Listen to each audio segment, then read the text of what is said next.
Iranian hardline politicians have won a majority of the seats in the country's parliamentary elections after a record low turnout of 41%.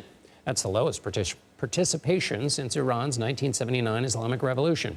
However, a poll before the election suggested that about 3/4 of Iranians were advocating for a secular government instead of a theocratic dictatorship.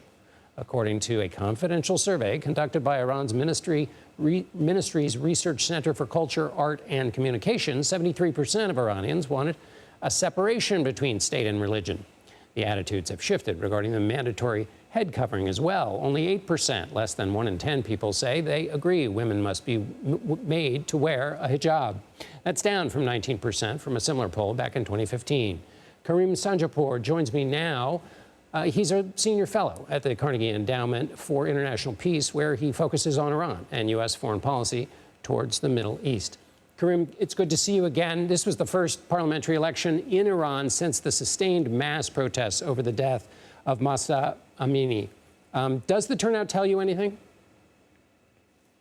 It's another reminder, John, that Iranians know they're living under a religious dictatorship that can't be reformed via the ballot box.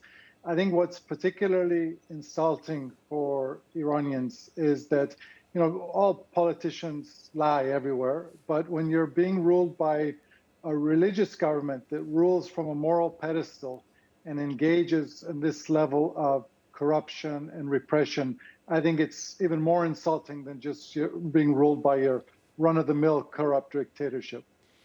We have enough trouble believing polls here in the United States, so I hesitate to put so much or read too much into those opinions expressed in that poll. But do the findings square with your understanding about public sentiment in the greater population of Iran?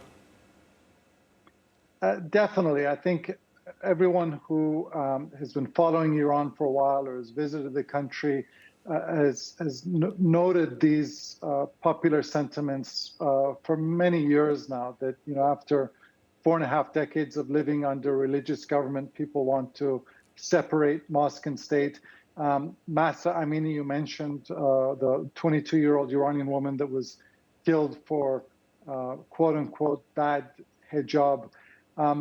This is a country which the population aspires to be like South Korea. They don't want to be like North Korea.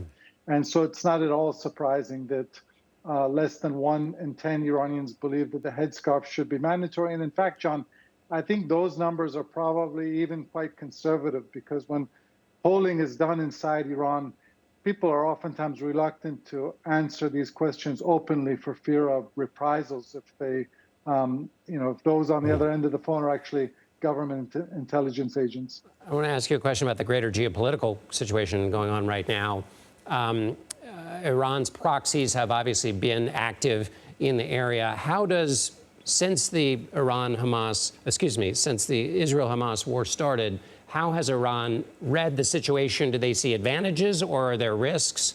What's their posture in the area right now? Well, Iran feels emboldened after October 7th because, first of all, the conversation prior to October 7th was about Iran killing its own people, or Iran's allies like the Assad regime in Syria killing its own people. The conversation has now shifted to Israel killing Palestinian civilians, so that's a plus for Iran. Second, over the last 4.5 decades, Iran has been very clear and consistent. I should say the Islamic Republic of Iran has been very clear and consistent about its aspirations to evict America from the Middle East and replace Israel with Palestine. And there's now a full court press against Israel from Iran and its regional proxies, whether that's Hamas in the Palestinian territories, the Houthis in Yemen, Shiite militias in Iraq, Hezbollah in Lebanon. So Iran at the moment feels quite emboldened. Karim Sadjadpour, a senior fellow at the Carnegie Endowment for International Peace. Thanks so much for being with us.